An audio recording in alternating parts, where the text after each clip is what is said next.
In a sense, the whole of Churchill's previous career had been a preparation for wartime leadership.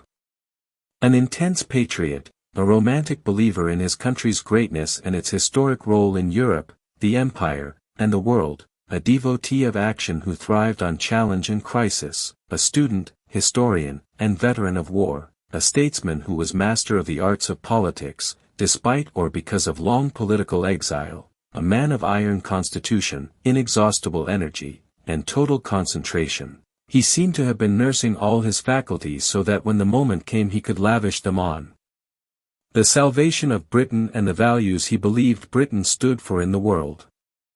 On September 3, 1939, the day Britain declared war on Germany, Chamberlain appointed Churchill to his old post in charge of the Admiralty. The signal went out to the fleet, "Winston is back." On September 11 Churchill received a congratulatory note from President Franklin D. Roosevelt and replied over the signature, "Naval person." A memorable correspondence had begun. At once Churchill's restless energy began to be felt throughout the administration, as his ministerial colleagues as well as his own department received the first of those pungent minutes that kept the remotest corners of British wartime government aware that their shortcomings were liable to detection and penalty. All his efforts, however, failed to energize the torpid Anglo-French entente during the so-called phony war, the period of stagnation in the European war before the German seizure of Norway in April 1940. The failure of the Narvik and Trondheim expeditions, dependent as they were on naval support, could not but evoke some memories of the Dardanelles and Gallipoli, so fateful for Churchill's reputation in World War I. This time, however, it was Chamberlain who was blamed, and it was Churchill who endeavored to defend him. The German invasion of the Low Countries, on May 10, 1940, came like a hammer blow on top of the Norwegian fiasco. Chamberlain resigned. He wanted Lord Halifax, the Foreign Secretary, to succeed him, but Halifax wisely declined. It was obvious that Churchill alone could unite and lead the nation, since the Labour Party, for all its old distrust of Churchill's anti-socialism, recognized the depth of his commitment to the defeat of Hitler.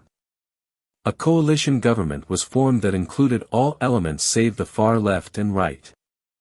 It was headed by a war cabinet of 5, which included at first both Chamberlain and Halifax, a wise but also magnanimous recognition of the numerical strength of Chamberlainite conservatism, and 2 Labour leaders, Clement Attlee and Arthur Greenwood. The appointment of Ernest Bevin, a tough trade union leader, as Minister of Labour guaranteed cooperation on this vital front. Offers were made to Lloyd George, but he declined them. Churchill himself took, in addition to the leadership of the House of Commons, the Ministry of Defence. The pattern thus set was maintained throughout the war despite many changes of personnel. The cabinet became an agency of swift decision, and the government that it controlled remained representative of all groups and parties. The Prime Minister concentrated on the actual conduct of the war. He delegated freely but also probed and interfered continuously, regarding nothing as too large or too small for his attention. The main function of the chiefs of the armed services became that of containing his great dynamism, as a governor regulates a powerful machine, but, though he prodded and pressed them continuously, he never went against their collective judgment. In all this, Parliament played a vital part. If World War II was strikingly free from the domestic political intrigues of World War I, it was in part because Churchill, while he always dominated Parliament, never neglected it or took it for granted. For him, Parliament was an instrument of public persuasion on which he played like a master and from which he drew strength and comfort. Commons for the first time as Prime Minister. He warned members of the hard road ahead, "I have nothing to offer but blood, toil, tears and sweat," and committed himself and the nation to all-out war until victory was achieved. Behind this simplicity of aim lay an elaborate strategy to which he adhered with remarkable consistency throughout the war. Hitler's Germany was the enemy, nothing should distract the entire British people from the task of effecting its defeat. Anyone who shared this goal, even a communist, was an acceptable ally.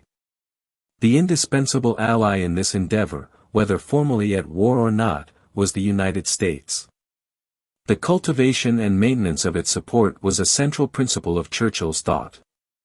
Yet whether the United States became a belligerent partner or not, the war must be won without a repetition for Britain of the catastrophic bloodlettings of World War I, and Europe at the conflict's end must be re-established as a viable, self-determining entity, while the Commonwealth should remain as a continuing, if changing, expression of Britain's world role.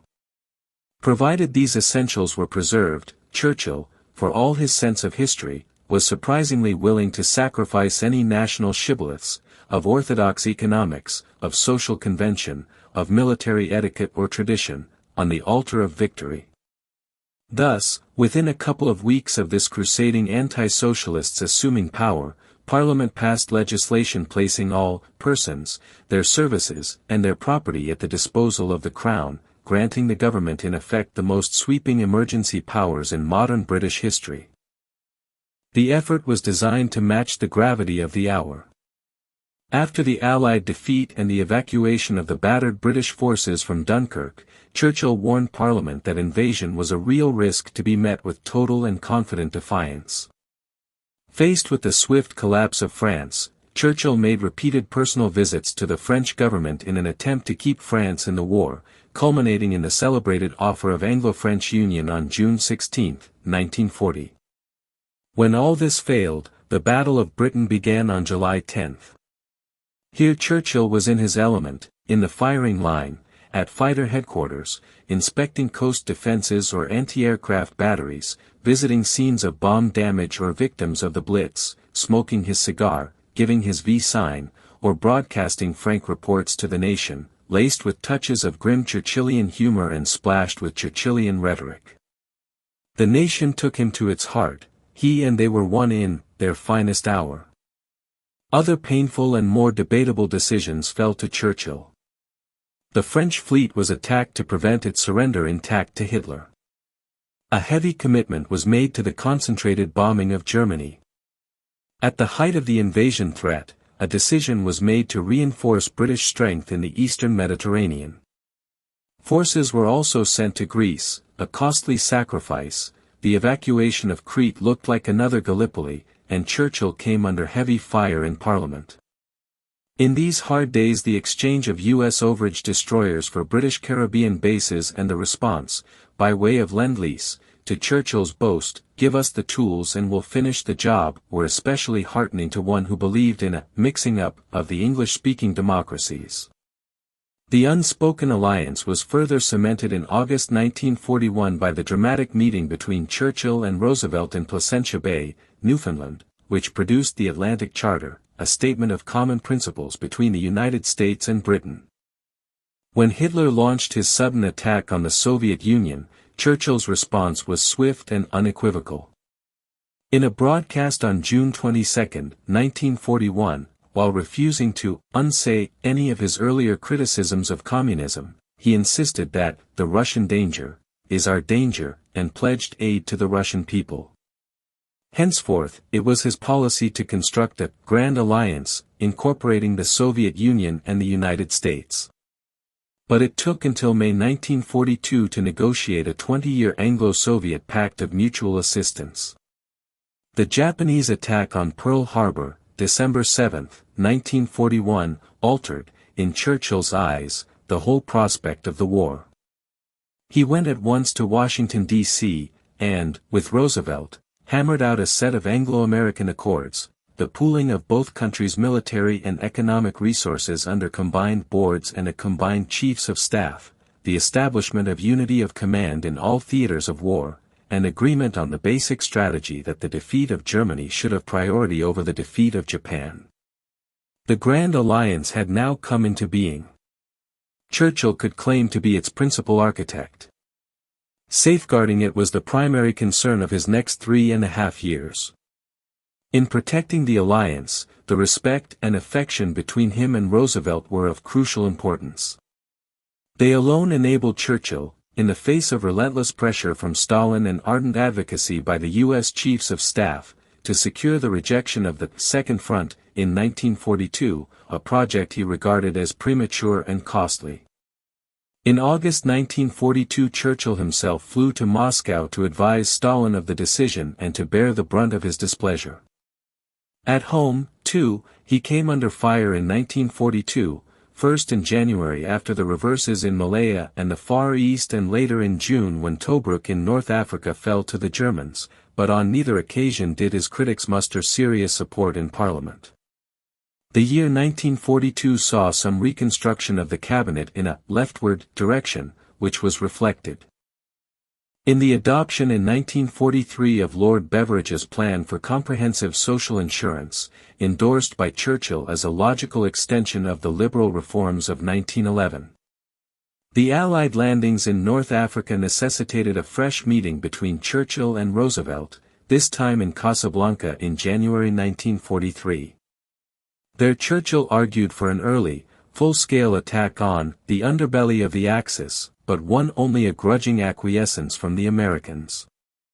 There too was evolved the unconditional surrender formula of debatable wisdom.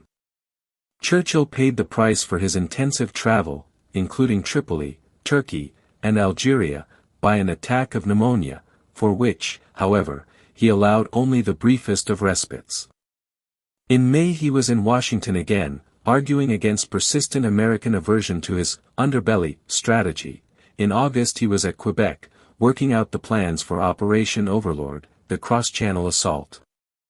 When he learned that the Americans were planning a large-scale invasion of Burma in 1944, his fears that their joint resources would not be adequate for a successful invasion of Normandy were revived. In November 1943 at Cairo he urged on Roosevelt priority for further Mediterranean offensives, but at Tehran in the first Big Three meeting, he failed to retain Roosevelt's adherence to a completely united Anglo-American front. Roosevelt, though he consulted in private with Stalin, refused to see Churchill alone. For all their friendship there was also an element of rivalry between the two Western leaders that Stalin skillfully exploited. On the issue of Allied offensive drives into southern Europe, Churchill was outvoted. Throughout the meetings Churchill had been unwell, and on his way home he came down again with pneumonia. Though recovery was rapid, it was mid-January 1944 before convalescence was complete. By May he was proposing to watch the D-Day assaults from a battle cruiser, only the King's personal plea dissuaded him. Insistence on military success did not, for Churchill, mean indifference to its political implications. After the Quebec Conference in September 1944, he flew to Moscow to try to conciliate the Russians and the Poles and to get an agreed division of spheres of influence in the Balkans that would protect as much of them as possible from communism.